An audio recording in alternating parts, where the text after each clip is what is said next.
तो जब भी हम अपने घर की वार्डरोब को डिजाइन करने का सोचते हैं तो जाके नेट पे लिखते हैं शो मी सम वार्डरोब डिजाइन्स और ऐसी सुंदर सुंदर वार्डरोब के डिजाइन्स निकल के आ जाते हैं। पर अब रियलिटी देखो, इसमें उसमें 19 लाख का फर्क है। तो क्या आपकी वार्डरोब भी कुछ ऐसी दिखाई देती है? तो पॉइंट यही है बॉस कि जब हम वार्डरोब को डिजाइन करते हैं तो प्रैक्टिकल रीजन को टोटली इग्नोर कर देते हैं। तो हमने गलती की कहां? बस यही इस वीडियो का आज का टॉपिक है। यहां पे मैं आपको बताऊंगा कि जब एक बेडरूम के अंदर एक वार्डरोब रखते हैं तो उसका साइज स्टैंडर्ड कितना रखना चाहिए, मतलब वार्डरोब का साइज क्या होना चाहिए, उस वार्डरोब के अंदर मेल का कितना साइज मिलना चाहिए और एक फीमेल को कितना साइज मिलना चाहिए, उसके अंदर ड्रॉर्स कितने होने चाहिए और जो उनकी कंपार्टमेंट की साइजेस हैं, विड्थ्स हैं, वो कितनी होनी चाहिए। वीडियो को जरा ध्यान से देखना क्योंकि इस वीडियो के अंदर मैं आपको फ्री ऑफ कॉस्ट ड्राइंग्स भी देने वाला हूं कि आप अपनी वार्डरोब को खुद कैसे डिजाइन करते हैं। तो आइए वीडियो को शुरू करते हैं। इंटीरियर कोच 2.0 के इस EPL सीरीज में आपका स्वागत है। EPL मतलब interior design is not about making things beautiful, it's all about emotions, lifestyle and personality. तो आज की वीडियो है लाइफस्टाइल पे, मतलब कि जैसा आपका लाइफस्टाइल वैसी आपकी वार्डरोब का डिजाइन, जिससे कि आप एक मल्टीपर्पस वार्डरोब के साथ साथ एक मैक्सिमम स्टोरेज एफिशिएंट वार्डरोब को भी डिजाइन कर पाओगे। इसी के लिए मैंने क्या किया, एक सर्वे किया, क्योंकि आपको थोड़ी दिक्कत आ सकती है तो मैंने इसके लिए एक सर्वे करके ऑलरेडी डाला। इस सर्वे में मैंने मेल क्लाइंट से और नॉर्मल ऑडियंस से भी पूछा कि भैया आपकी ड्रीम वार्डरोब के अंदर क्या क्या होना चाहिए, और वही मैंने फीमेल क्लाइंट से भी पूछा और रैंडम ऑडियंस से भी, और जो डेटा मिला वो मेल्स का काफी लेस था और फीमेल्स का लिमिट लेस था। तो भैया पहले मेंस का सुनते हैं, ध्यान से सुनना। Boxers, vest, casual shirt, formal pant, jeans, T shirt, socks, tie, belt, shoes, blazer, bag, मतलब टोटल नंबर ऑफ 13 आइटम और मेंस का कंपार्टमेंट खत्म, टोटली स्यापा खत्म। तो जरा फीमेल्स का सुनते हैं, सुनना चाहोगे? तो वो है ethnic for home, ethnic for office, ethnic for party, फिर sari for home, sari for office, sari for party, फिर formals for home, formals for office, उसके बाद ऐसे casuals, night wears, undergarment, shoes, bags, accessories, poncho, तो पता नहीं क्या क्या, दुपट्टा और इतनी सारी चीजें थी। इसमें से कुछ चीजें टंगाने वाली हैं और कुछ चीजें रखने वाली हैं, मतलब एक के ऊपर एक स्टैक करनी है। तो ये सारी चीजें लड़कियों की सुनने के बाद मैंने लड़कियों से एक सवाल पूछा कि इतना कुछ होता भी है या आपने खुद से ही बना लिया है? कुछ कुछ होता है राहुल, तुम नहीं समझोगे। तो ये सारा डेटा सुनने के बाद मैंने इसकी शॉर्ट ट्रिक्स निकाली। तो मान के चलते हैं कि हमारे घर के अंदर जो एवरेज वार्डरोब का साइज आने वाला है वो है 7 फीट बाय 9 फीट, मतलब 7 फुट हो गई चौड़ाई और 9 फुट हो गई हमारी हाइट, जिसमें ऊपर वाला एरिया हो गया लॉफ्ट के लिए। और इतनी जगह हर सबके घर में मिल जाती है, इससे ज्यादा ही मिल जाती है, बट मैंने कहा भाई किसी घर में छोटा हो तो छोटे के हिसाब से डिजाइन कर देते हैं। पहले बात करते हैं मेंस को कितना हिस्सा मिलना चाहिए। तो 7 फुट की चौड़ाई में जो 3 फुट का हिस्सा है वो जाएगा भैया मेंस के पास, बाकी जो 4 फुट की विड्थ है वो जाएगी विमेंस के पास। तो अब इसमें आपको करना क्या है, तो formal shirt plus hanging blazers के लिए एक बिग हैंगिंग कंपार्टमेंट आएगा, hanging pants and casual pants के लिए एक शॉर्ट हैंगिंग असॉर्टमेंट ड्रॉर आएगा, वेस्ट के लिए एक सेपरेट ड्रॉर के अंदर पार्टीशन होगा जिसके अंदर वेस्ट और आपके बॉक्सेस रखे जाएंगे। उसके बाद एक दूसरा असॉर्टमेंट ड्रॉर होगा जिसमें belt, watch, shades, tie and handkerchiefs ये आपके एक ही ड्रॉर में आ जाएंगे। एक लोअर में ओपन शेल्फ होगी जिसमें जिम बैग या कोई और बैग रख सकते हो। 4 ओपन शेल्फ अलग से होंगे जिसमें पार्टी के शूज या नॉर्मल शूज या आपकी वाइफ उस पर कब्जा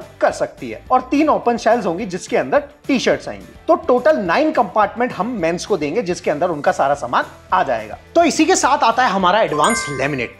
इसकी जो सबसे बड़ी खासियत है वो ये है कि जो हाई ग्लॉस फिनिश है वो बिल्कुल शीशे जैसी दिखाई देती है as comparing to other laminate. इसके ग्लॉस में you can see your face clearly, साथ ही साथ इसकी फ्लेक्सिबिलिटी भी बहुत अच्छी है, और सबसे बड़ी चीज कि जब ये किसी प्लाई या SDHMR या किसी भी बेस पर लगाया जाता है भैया तो इसकी sticking adhesion as compare to other laminates बहुत अच्छी निकल के आती है भैया, बहुत अच्छी होती है। इसकी फोल्डर की जरा फर्स्ट फोटो देखो तो यहाँ बड़े बड़े सेलिब्रिटीज के घर में ये लेमिनेट्स लगाई जा रही है। और भी एक चीज, एडवांस लेमिनेट पॉकेट फ्रेंडली होने के साथ साथ ये हाई लग्जरी फील भी देती है, मतलब ये अपने बजट में भी आएगी और भाई देखने में अल्ट्रा रिच भी लगेगी। इसके जो साइजेस हैं वो 4 बाय 8 शीट आती है। इन्होंने नए जो पैनल्स वो लॉन्च कर दिए हैं, इसकी जो कैटलॉग है वो कुछ ऐसी दिखाई देती है। अब उसके अंदर आइए देखते हैं हम वो कुछ अमेजिंग डिजाइन जो कि हैं ये इसके साथ पीवीसी PU लैमिनेट्स भी आता है जिसकी थिकनेस 1.25 से लेकर भैया 1.5 mm तक होती है। इस कैटलॉग का हर डिजाइन हम उनकी वेबसाइट पे जाके हम वो लैमिनेट एक्चुअल हमारे बेडरूम, किचन और लिविंग रूम में भैया कैसे दिखाई देंगे वो देख सकते हैं। इससे हमें लैमिनेट सिलेक्शन करने में आसानी होगी और कंफ्यूजन भी नहीं होगी। पीवीसी लैमिनेट उनकी ड्यूरेबिलिटी के लिए जाने जाते हैं और ये मॉइस्चर भी नहीं पकड़ते हैं और साफ करने में बहुत ही आसान होते हैं। PU लैमिनेट बहुत लोगों की पसंद है क्योंकि इन लैमिनेट की फ्लेक्सिबिलिटी और ब्रीदेबिलिटी अच्छी होती है और इसी के साथ PU लैमिनेट बहुत सॉफ्ट भी होते हैं। एडवांस लैमिनेट की खास बात यह है कि इनकी वेबसाइट पर डायरेक्ट जाकर हम 360 डिग्री व्यू भी देख सकते हैं बॉस। इस वेबसाइट पे अलग अलग लैमिनेट को कंपेयर भी कर सकते हैं और उसका लाइव डेमो देखने को भी मिलेगा। तो आप कौन सी लैमिनेट लेना पसंद करेंगे कमेंट जरूर कीजिएगा। और हाँ, वेबसाइट का लिंक मैंने डिस्क्रिप्शन में डाल दिया है, डू चेक इट आउट।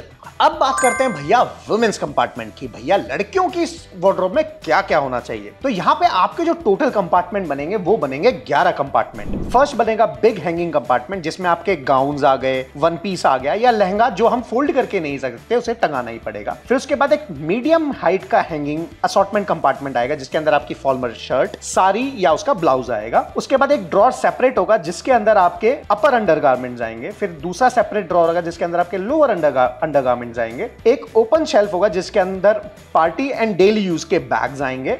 उसके बाद एक बिग ओपन शेल्फ होगा जिसके अंदर पार्टी शूज या हील्स आएंगी। सेपरेट डोर होगा जिसके अंदर डेली शूज है। एक ओपन शेल्फ जिसमें एथनिक वेयर, एक ओपन शेल्फ जिसमें टी शर्ट और एक ओपन शेल्फ जिसके अंदर नाइट टी शर्ट या नाइट पजामाज आएंगे। और ये रही वुमेन्स की वार्डरोब की ड्राइंग्स। लेकिन उससे पहले भैया लाइक दबा देना, बहुत मेहनत लग रही है। तो अब जरा देखते हैं 7 फीट बाय 9 फीट को जब हम मेंस को और विमेंस की वार्डरोब को कंबाइन कर देते हैं तो वो कुछ दिखेगी ऐसी। अब देता हूं मैं कुछ वार्डरोब्स की क्विक टिप जो जरा ध्यान से सुनना, आगे के लिए बहुत काम आएगी।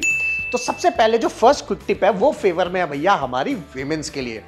हम आदमियों का क्या होता है कि जब मान लो बीवियां कुछ काम कर रही है और अगर गलती से उन्होंने हमें कह दिया कि भैया जो कपड़े पड़े हैं उन्हें जरा वार्डरोब में प्लीज ऑर्गेनाइज कर दो, तो हम क्या करते हैं, उठाए कपड़े घूस दिए वार्डरोब में, कर दिया बंद, है ना। आई नो यार ये थोड़ा सा रहता है गड़बड़, बट आपको अब यहाँ क्या करना है, हर वार्डरोब पे एक स्टिकर लगा दो कि यहाँ पे ये सामान, यहाँ पे ये सामान, यहाँ पे रख देना है, कि जिससे कि आपने अगर हस्बैंड को काम दे दिया कपड़े ऑर्गेनाइज करने का तो हम वो ठूसने की जगह लगा पाएंगे और हमारे पास फिर कोई बहाना बचेगा नहीं।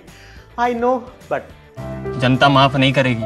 सेकंड टिप जो यहाँ पे आती है कि आपको अपनी वार्डरोब के अंदर जो प्रोफाइल लाइट डालनी है वो हमेशा वर्टिकल डालनी है और हमेशा हिंजेस के पीछे होनी चाहिए, जिससे कि होता क्या है जनरली वार्डरोब में लोग ना ऐसे हॉरिजॉन्टल लगवा लेते हैं तो कंपार्टमेंट में लाइट कपड़े टंगने के बाद ऊपर ऊपर रह जाती है और नीचे अंधेरा ही रह जाता है। इसलिए साइड में अगर हमेशा डालोगे तो क्या है, प्रॉपर लाइट दोनों तरफ से पूरे कंपार्टमेंट्स में ऐसे थ्रो होके फैल जाती है और सारी चीजें दिखाई देंगी। थर्ड जो यहाँ क्विक टिप है वो है कि हमेशा लोग पता है क्या गड़बड़ करते हैं, वार्डरोब इतनी बढ़िया डिजाइन करता है, एक्चुअल में कुछ लोग बहुत अच्छे से डिजाइन कर लेते हैं लेकिन उसके बाद जो उसमें हैंडल लगा देते हैं ना वो यार वार्डरोब की पूरी लुक मार देती है। तो हमेशा वार्डरोब में ये प्रोफाइल हैंडल लगाओ जिससे कि ये पूरे फ्लैश दिखाई दे। फोर्थ टिप जो ये है कि हमेशा वार्डरोब में डालनी है सेंसर लाइट। अब सारे टाइम स्विच से लाइट ऑन ऑफ तो नहीं कर सकते, तो जब डोर खुले तो लाइट ऑन हो जाए और जब डोर बंद हो तो लाइट ऑफ हो जाए। जो लोग यहाँ तक देख रहे हैं उनके लिए सबसे अमेजिंग टिप वो ये है कि सपोज करो जनरली आप फोटोज देखोगे ना तो वार्डरोब में जो शेल्फ है उनकी हाइट इतनी 1-1 फुट तक दिखाई देती है, 1.5 फुट की होती है, जो कि गलत है। आपको वो हमेशा मैक्सिमम 8 से 10 इंचेस रखनी है। रीजन बीइंग आपने वो देखा है जब हम कपड़े एक के ऊपर एक स्टैक करते हैं तो लेफ्ट में गिर जाते हैं या राइट में गिर जाते हैं। तो या तो अमेज़न से ये वाला ऑर्गेनाइजर ले लो, लिंक मैंने डिस्क्रिप्शन में डाल दिया है। और अगर आपको ये नहीं खरीदना है तो आपको करना क्या है कि इन शेल्फ की हाइट 8 से 9 या मैक्स 10 इंच से ऊपर नहीं रखनी है। इससे आप मैक्सिमम हाइट का यूज कर पाओगे, नहीं तो ये वर्टिकल हाइट जो है ना ये नेगेटिव हाइट बन जाती है और इसको हम यूज ही नहीं कर पाते। तो गाइज ये वीडियो बनाने में भाई मुझे तो बहुत मजा आया, वो इसलिए क्योंकि जब मैंने लोगों से एक्चुअल में बात करी कि भैया आपके वार्डरोब में क्या होना चाहिए, आपकी वार्डरोब में क्या होना चाहिए, तो भाई लड़कियों से बात करने में, जब फीमेल से बात करने में मुझे इतना मजा आया कि भाई अच्छा इतनी सारी चीजें भी होती हैं। और अपने घर में गया तो आपको मैंने बता ही दिया कि मेरी जो वार्डरोब में जितना मुझे साइज मिला है ना वो बस एक बॉक्स ही है जिसके अंदर मेरे सारे कपड़े फिट हो गए क्योंकि मेरे पास उतने कपड़े भी नहीं है। अच्छा। और हमेशा की तरह जैसे वीडियो के एंड में स्लोगन देते हैं तो इस वीडियो का भी ये मैंने इसका स्लोगन पहले ही सोच लिया था। अब लाइफ होगी क्लीन क्योंकि वार्डरोब में कपड़े हमारे रखे हुए हैं लीन, और शॉपिंग होगी मैक्सिमाइज क्योंकि वार्डरोब हमारी है अब ऑर्गेनाइज्ड। आधा बर्जे। तो मिलते हैं नेक्स्ट वीडियो में, till then goodbye and take care.